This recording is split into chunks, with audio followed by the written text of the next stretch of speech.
Assalamualaikum warahmatullahi wabarakatuh. Hari ini kita akan membahas kembali tentang momen inersia partikel.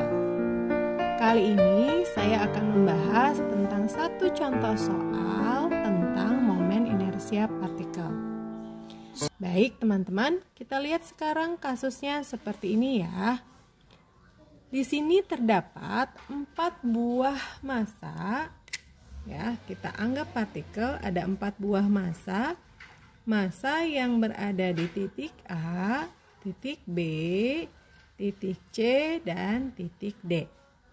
Keempat massa ini memiliki masing-masing massa M, identik seluruhnya. Keempat massa ini dihubungkan dengan kawat halus, ya, dengan panjang A dikalikan dengan A. Nah, massa keempat partikel ini akan diputar terhadap garis AB seperti yang dilihat ya teman-teman. Nah, kasusnya adalah jika seandainya pada kondisi kedua massa di titik C diubah massanya menjadi 4 kali semula. Jadi dalam kondisi kedua, pada titik C, massanya menjadi 4 kali semula. Mula-mula dia massanya M. Berarti massa yang keduanya menjadi 4M. Yang ingin diketahui pada kasus ini adalah berapa sih perbandingan momen inersia sebelum dan sesudah diubah. Baik ya teman-teman, kita sudah tahu apa yang diinginkan kasus ini. Jadi yang diinginkan kasus ini adalah berapa sih perbandingan I sebelum berbanding dengan I setelah diubah. Nah, inilah yang ingin ditanyakan pada kasus ini.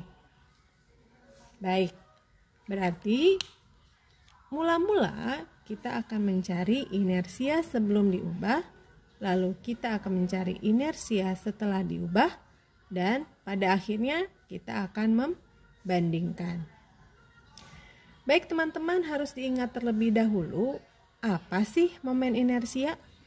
Ya, kita tahu teman-teman, momen inersia ini adalah ukuran kelembaman sebuah benda untuk bergerak.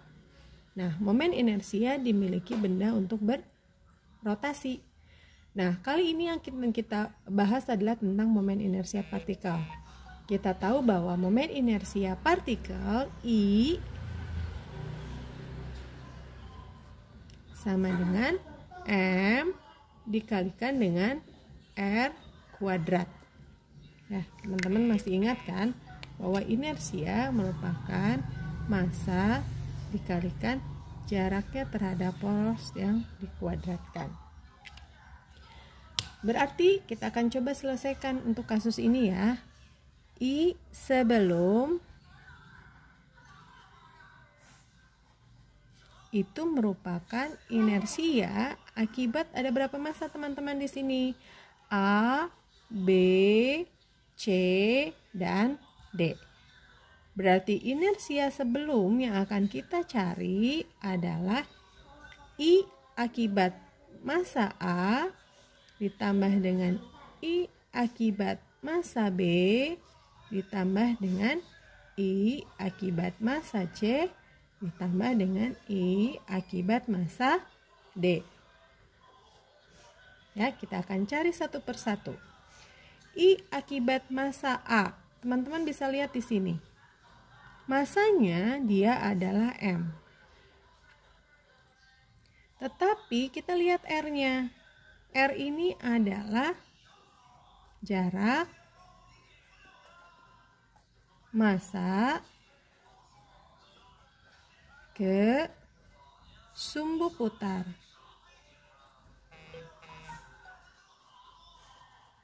Nah, ingat bahwa sumbu putarnya adalah garis AB. Berarti massa A jaraknya terhadap sumbu putar adalah 0 ya teman-teman. Nah, lalu yang B. B kita cek di sini. Juga sama, massa dan jaraknya juga 0 ya teman-teman karena dia menempel pada sumbu putar. Oke. Nah, sekarang kita lihat yang C.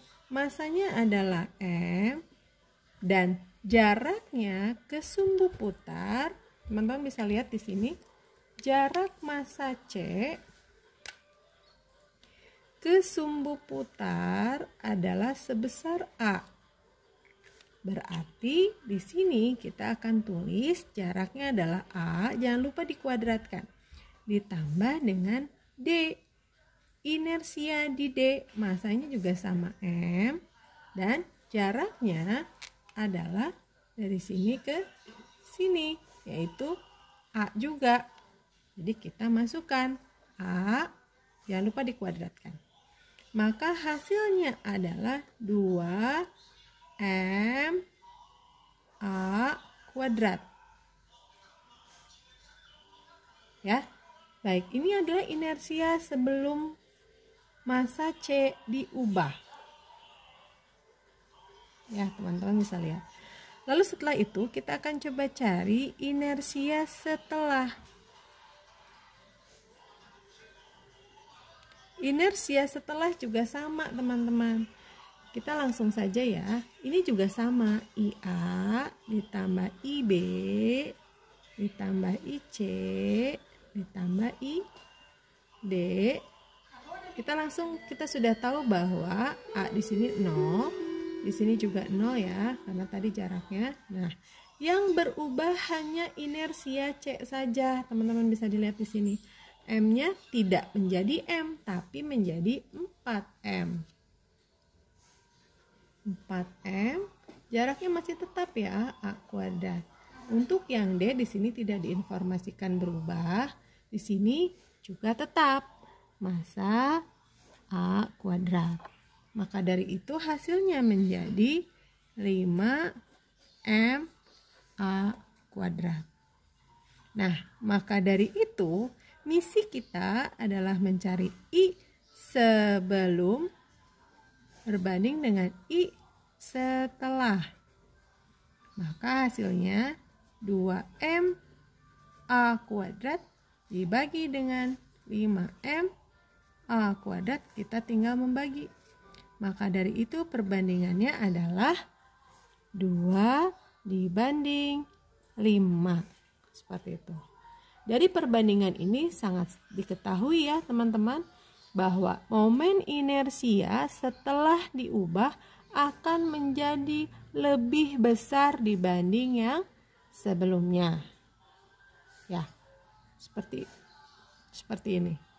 Baik teman-teman, sekian pembahasan untuk momen inersia partikel contoh kasus yang pertama ini. Silahkan jika ada pertanyaan boleh di japri di komen. Mohon maaf kurang lebihnya. Wassalam.